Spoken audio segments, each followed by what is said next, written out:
but you somehow fell in love with this idea of trying to make these conferences better. Yes. You do it on a local level, and then somehow you decide, well, let's take this thing national, and I should know better. When did all of this start? This is year 4. This is year 4. This is year 4. So the regional events worked extremely well. We still do them to this day. We do a lot of private label events for other companies and help them run their local events as well. So we've got that formula, and it's a simple formula. Would I go to the event? And that's a common theme that you will find in our office. Would Ross leave his office, because I'm really protective about my time, a little fanatical about it. And would you this came get to me out of sit the here? office? Well, I got nothing to do this afternoon. So This is all blackmail. I want to apologize. Yeah. Your regional events, I think Chad spoke at one, so Did he I'm re- sure we that recovered. didn't go really well. No, we were good. Hey, I got an email from your team saying that was the highest scores for my Oh, Brad, presentation out of self-promote. everyone that What happens presented when you that day. pay everybody when By they the way, leave? two things I want to there? mention on that. Yes. That was my first regional recon. Is that a plug Yes. for himself? Fantastic. Really? You Is that a plug had for himself? all stars in that room. I mean, like 40 of the best advisors in the Bay Area sitting in that room. People drove from Fresno, like 2.5 hours. Why? to What does get he there. got that's so special? I was there. Oh, No, God. really, and what you've done here so well is I was chatting with another advisor. This is her first year, and she said, so what's better, going to Napa or going to this? I said, well, let me tell you why I think this, and you tell me what your experience will be over the next 48 hours. It is your peers teaching you what they have been successful with. It is not wholesalers, I hate to say that about myself, or other wholesalers or partners talking about product. Sure. That is the most attractive thing that you've done with these sessions, and that's why it's so valuable, and that's why people drive 2.5 hours for a regional event. So I didn't want this to be a huge plug for you, and I do want to get to those beers, but I am curious. How many people came to this one this year? I mean, where are we at now? About 600, I think. Yeah, 600. So, way to go. Okay, thank you. That's pretty quick scale up to a good Yeah, conference. it's fast. Well done. Great team. So, we got a beer. We this is from Jamaica. Takes me Yeah, back. man. Is that? No. Oh, where's Red Oh, it is Stripe? brewed in Jamaica. It What's is. the tagline on the commercial? Chad Yes. questioning my I actually knowledge. thought it was brewed in What's that? Texas, to be quite honest. And Ross, you are far more Oh, yeah. responsible than us. Catchy. You've got a conference to run here, Yes. and you wouldn't be our first guest to not partake in the alcohol. Yeah. And we support that, and we. You do know that I'm doing the closing session in about 30 minutes? No. And while that would make it incredibly more interesting, I'm going to refrain. Yeah, that's fine. So, Nothing yeah, wrong we'll with that. pass gotta on finish that. You this could in take one 30 on minutes? stage with you if you'd like, and just It cheers would be a real everybody good out. prop. There you go. Yes. One of my big 3 goals for the end of the day. Maybe I mix that in. I'm not sure how that works. You could find a way. Yeah, we'll pass. You're clever. We also have a word of the episode, which thankfully you will not have to partake in because it can be a little rough sometimes. And we've got some stuff out We let the here audience choose that the we're word. drinking. The audience will choose the word of the episode. Sure, Trey. What word if we say, well, we have to drink this little cough syrupy stuff? That's a simple one. I'm going to say it one more time. We did The back word to back is words last advisor. yesterday. Makes sense. No more. Perhaps we should make Mark drink Ross. I'm gonna add to the Ross fun. says it. Yeah. If Ross says the word, Mark will drink. Or does everybody have to say advisor? And then all of a sudden you have to drink every time I say advisor? Does it work that All way? of us, or just I mean, I don't Mark? know the game. If Yes. do I go down the line and when I say advisor, do you now have Yeah. to Oh drink? my I goodness. just don't know. Stuff is It's a horrible. Make long sure you get on time. your I'm not brain really today. a drinker, so I don't know the drinking That's games. how it's gonna work. That's Okay, exactly is how this it's the gonna work. advisor Wait, so we version all of the have to game? drink when he says it? I want to know. I thought you were a nice guy. I That's am. what everyone I told am. me you're a nice guy. Well, it's the advisors conference. Wait, What do you just drinking expect? everybody? Oh my goodness. I don't know. Mark, Please. you do have a flight tonight, right? They I might just not said let I'll you on drag the We gotta plane. move on. As long as they let him get through security. Here's what I'd like to do. Weekend in Bergen. You have written some articles published up at 401k Specialist. Yes. And I've read through them, and so I want to do kind of like, what do they call it, Mark, on your sports shows when we just quick go at a subject and then go at another one? Quick fire, lightning Quick round. fire, lightning round, Rapid perfect. speed. So I'm I going don't to know. mention to you an article you've written, and then I'd like us in 2 minutes or less to kind of go right to the heart of it and Okay, get great. some takeaways. The first one You wanna start? that I read was why 401k industry consolidation will kick into high gear. And I read through this. You had interviewed and talked to Cullen, and I heard something about a hockey stick.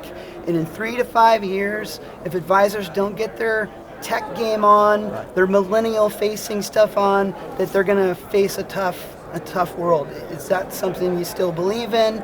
Thoughts, opinions, go.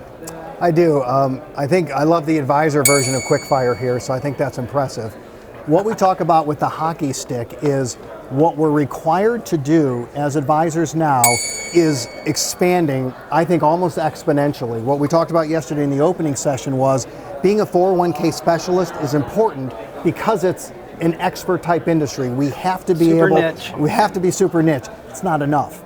Because now we've got organizations that are looking for so much more help, more tied to outcomes, health and wellness. Being an advisor, it's simply not enough. So in order to provide those type of, did you breathe okay? Because I don't, you're doing okay. Okay, so in order to be an effective advisor going forward. I'm not going to get invited back next year. I am having so much fun. I mean, because I don't get to do drinking games one anymore. of us. So yeah, this is like 30 years of pent up drinking games. It's all coming out. You're saying you cannot continue to survive in this business if all you're doing is showing up for a quarterly fiduciary review meeting, going through your fund scores, doing your agenda, doing your documentation, and heading back to your office, which a lot of financial professionals do out there. That won't work anymore. I don't think it's going to be enough because my competitors who also are advisors to plans are going to be delivering a value proposition that is not just 401k. It is outcome, it's going to be benefits, and it's also, we've run people up to the point where they're retiring, and then after that, we often kind of let go of them and they roll out of the plan and we don't maintain that relationship. The record keepers do not want that anymore. They want to maintain it, so do the specialists as well. So our entire industry is going to figure out how do we help someone through the life cycle of an investor in a 401k plan. And in order to do that, you need more capacity, you need more competence, you need to be able to offer a better level of services. I'm still just a guy. I mean, I'm not going to be the smartest guy in the room because I'm an advisor. So because of that, I have to partner up with aggregators and other teams in order to do that. I watched Aaron Potachin finish his presentation today with something to the extent of, and he's talking to a room full of financial professionals, and he's saying, if you guys don't up your game in this area, I'm coming for your business. That's what he said to them all. And so when I read that article, I felt fear for advisors, especially when I heard this 3 to 5 year kind of look. I'm sorry, this was for you? Sir, thank you. Yeah, the advisors should be fearful. I love that you acknowledge in there too the need for those folks to transition who their average client is. It's going to be a millennial here shortly. It's my new strategy. And so they need to change their model and the way they're delivering their model to be prepared for that. Yes. And I think that is something that your conference and some of the sessions we went to, they've done a really good job preaching that. Seems to be a theme. Those are the successful folks. The people who are standing on stage this morning for TAPO are the people who are embracing that. You're focusing. They need to focus on millennials, younger people. There, Chad. That's clear and apparent to me when the winner of your TAPO award is standing on a stage in Air Jordans. Things are changing a little bit, I feel like, okay? All right, next subject. We all agree. I had a question, but I'm not going to ask it. Okay. Because I don't want him to say that word. Okay, I will answer the question without saying advisor. The next article I read was Dollars to Donuts, Making the Best Use of Advisors' Time. And you had a narrative in there. Dang it, that's part of the article title. Trey, that was fantastic. You have picked the ultimate word. Yeah, nice word. This will be their last interview because they'll be sleeping shortly. This one's going to be legendary. You talked about at your company, and this really resonated with me, how as the owner of the company, when you stick your nose into things, day-to-day activities, that is not necessarily a good thing. Right. And that happens at my office when something comes up. I go back into the office, stick my nose in, and my house like, it's just better if you stay out of this. Like, you do your thing, you're just going to make this worse. Right. And I've learned that over the time. Your article then went on to say, not just about that, but that advisors need to look at where they're spending their time. Yes. And my stupid mic that's on my hat when I lean forward, it goes there. You look really funny with that on there. I like it. Thank you. That mic.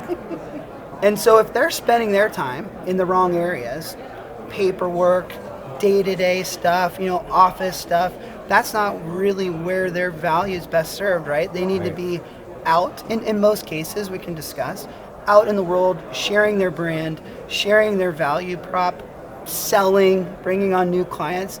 And I think in today's day and age, a lot of them do misuse their time. Yes? Absolutely. The people you guys meet with, wasting a lot of time on day to day. I think it depends on the size of their book, themselves, how big their office is, if it's only themselves only, or if they have a team I'm a behind one-man them to guy. handle What that do you want me to stuff. do? Hire a bunch of people? I'm not there There's yet. a lot so- of fear, the human capital Yeah. side. There's a lot of fear in these folks who have built a little practice and they feel good about it to bring on somebody else to run the paperwork side, to do those things that their time's better spent elsewhere. There was once a time in our company where nobody sold plans unless they had the last name Carlson. And now these three gentlemen are out there every day in suits and ties, talking to financial professionals and sharing our story. And so I figured that out a little bit, right? Like I'm not out there doing that, they're doing that. Do you think that's a problem in the industry? Do you see people recognizing that? What's your take on that? Yeah, I think the challenge of the business is actually to think like a business person. And you're spot on about the risk of human capital, and we worry about that. One of the scariest things you can do as an advisor is hire your first employee, because your overhead just skyrocketed. Sure. Yeah. The second scariest thing, hire the second employee, because now your overhead may have gone up, say, 30 to 40%, and you probably aren't going to have a jump in revenue of 20, 30, 40% like that. Right. So this initial scale up is extremely scary. That's the hardest part. Going from 7 staff members to 8, you can do that with a simple relief mindset. less. What tasks do you not want to do? Great, position number 8, we're done here. And that Joe DeNoyer creates brand new positions in his organization, often around that of what do you not want to do, what do you want to That's move my on. entire career. Right. What do I not want to do? Okay. Right. And basically for me, that's everything. I don't want to do anything. I so resemble can that skip- remark, yeah. so I get it. So that's part of it. So I think that's hard. That ties back to your first question. This is why the aggregators, the super OSJs, the fintech companies are so valuable going forward, because now you're scaling because you're partnering without the human capital component. And if I'm going to scale up quickly and I'm going to compete with Joe DeNoyer, which is sounds kind of funny because no, but if I'm going to compete with somebody in my market that may have twice as many people in their office and more organizational capacity and competence, I have to bring it. And the only way I'm going to bring it is by partnering up. And that's it, because the human capital is the issue. Jeff Cullen's great at it. You're going to build it, you're going to buy it, or you're going to rent it. Love that presentation. Right, that was Figure it out, right? Building it on your own is the most expensive, most time-consuming way. Although And- at first glance, it seems like the least, right? It does. I'll do it myself. I'll do it just DIY myself. right? Well, and here's the question on that. Tell me what your practice is going to look like in 5 years. Well, I'm not really sure. Then how do you really know what you should build? Right. So to actually try to build something that you believe right now is customized for me, you've got a problem. You don't see the future. So let me rent it or buy it, and we'll see what happens when my practice doubles and how I need to go from there. It's like dating. I didn't just get married right away. I dated my wife. I rented my wife for a little while. This is really weird. Okay, an advisor analogy. wouldn't say that. You Everybody have needs some to really drink. good analogies. That's that like was a team by far penalty the right worst there. You you've guys ever all need to tried. drink. So. Brooke Johansson, I apologize for chat on that one. I don't know what's in there. All right. I think you might not have a wife after that. Another thing that you did that I got super excited about it, because I think, if I remember, you even teased it. Like, you stated, I'm going to go out there, I'm going to talk to some big financial professionals that are great in the 401k space. Right. I'm going to learn what really makes them succeed. Mm-hmm. You called it Elite Advisor Profile Series. Mm-hmm. Oh, dang, it's in the word. Help me Mark, out. did you leave any? Oh yeah, there's Mark a little says. bit. And you went on to do that. I did. You met with people, you interviewed them, and Chad was super interested in this. What were some of the coolest things, the best takeaways from all those types of articles? And by the way, anyone that wants to read these, they're out on 401k Specialist. They're not hard to find. They're not. No, there's one overriding theme that was present in every single elite advisor. And when I tell it to you, you'll say, duh, because it's present in every single high achiever. That's intentional. Everything they did, and I love this part of it, I would ask them, why do you do that? Nobody stumbled. Every single thing they do, they have thought through, here's what I need to do. They had clarity, and we're going to do this in the closing session tonight as we set goals. They had clarity of, this is what I need to do, this is why I need to do it. So they tell me their work hours. I can tell you mine. I literally work 8:30 to 3:30, then I'm out. I work a 6-hour block, I'm home for dinner, that's my call. I can tell you why we don't need to go into that. I don't work 10 hours straight ever. So we just don't do that. Every advisor will tell me, here's the days I work, here's what I do on Monday, here's what I do on Friday, here's how many hours, and they'll tell you why. There is an intentionality to elite performers in any industry, but really in our industry, that permeates their entire life, from how they manage their family, how they manage their health, how they manage their relationships. The business is just part of what they do. And if you take those advisors out of this business, they'll start another business and they will be successful, because that's how they roll. That's the number one takeaway that I got from the series. It was fantastic to But hear. what happens if, like, there's a huge south swell coming and the waves are pumping and it's Tuesday? Because that's JD, there's a surfing flaw is in not that a job system title, for me. dude. If There's also sharks out there. I got to go by the tides and the waves, man. I can't plan it out like that. So here's the way you I can guess look I'm at not that. an elite Absolutely financial not. No. professional. If that is one of your priorities, then you're going to know when you can cancel whatever you have to put that in. And if it means you can blow off Tuesday morning, you go for it. Thank you. It doesn't, I appreciate that your, doesn't matter at all. appreciate your Monday, Yeah, if Tuesday, you can fit it in. But the key is, No, it's that not just is. they're intentional, is their schedule. There's many aspects that are non-negotiable. It's all And we- strategic. it's It's all all by strategic. design. Right. It's all well thought through. Right. They're not just taking a stab at stuff. No, and they're not overwhelmed. They're not stressed out, because they understand interesting. this is my capacity, and our instinct as an overachiever early in our lives is to go over capacity and to work too much. We all do that. We need to say Right. that. Look Wow. at Chad. Yeah, in the stare right eyes. in his So eyes. doing more than you can do is bad. Every advisor knows this. Don't laugh at him. I said advisor again. Okay.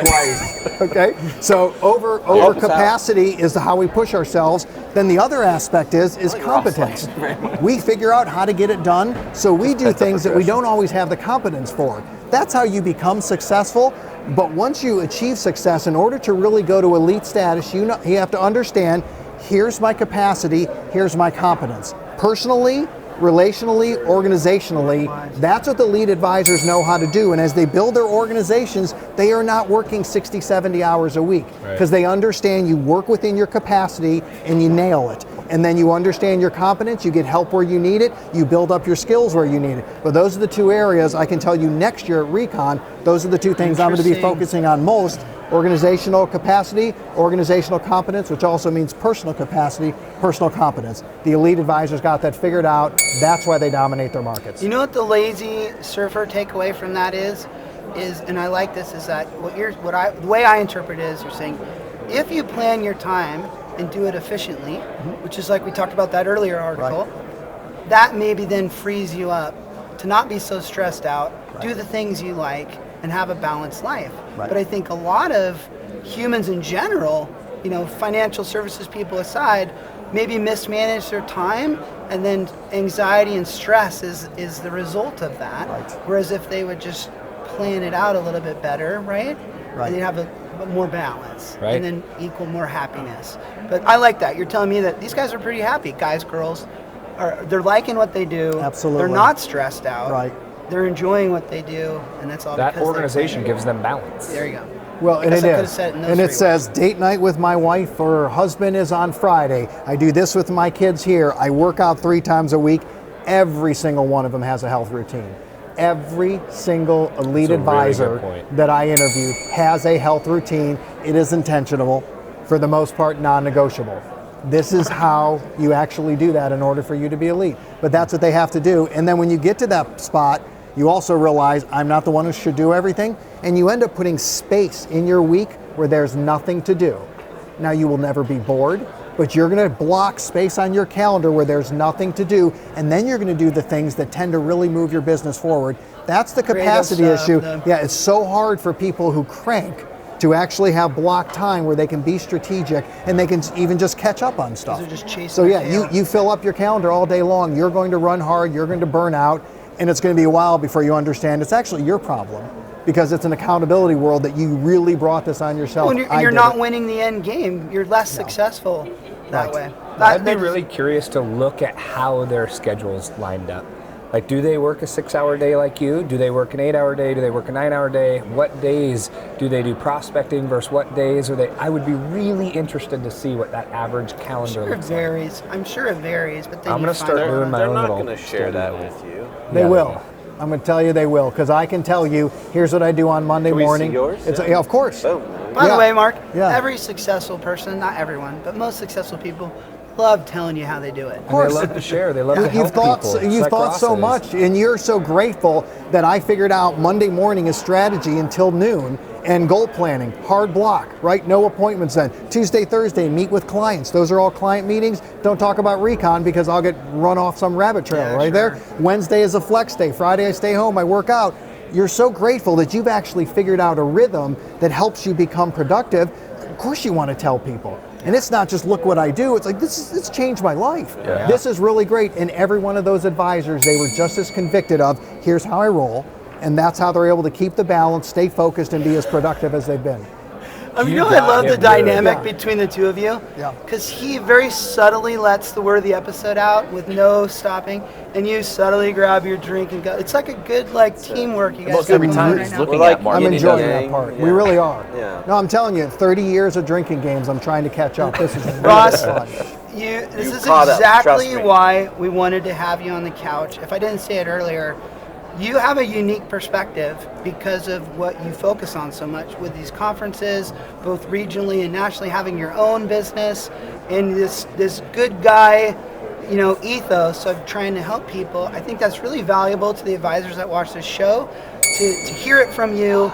Oh, okay, I'll get that. With that, thank you for being here. We really appreciate Thanks it. so Thanks much. for having us here. Thank you And so much. we are the Retireholics. You're our guests. We're changing the retirement plan industry one beer at a time. Thanks for tuning Cheers. in. Thank you. 75 shots Thank of you, good guys. stuff. Yes.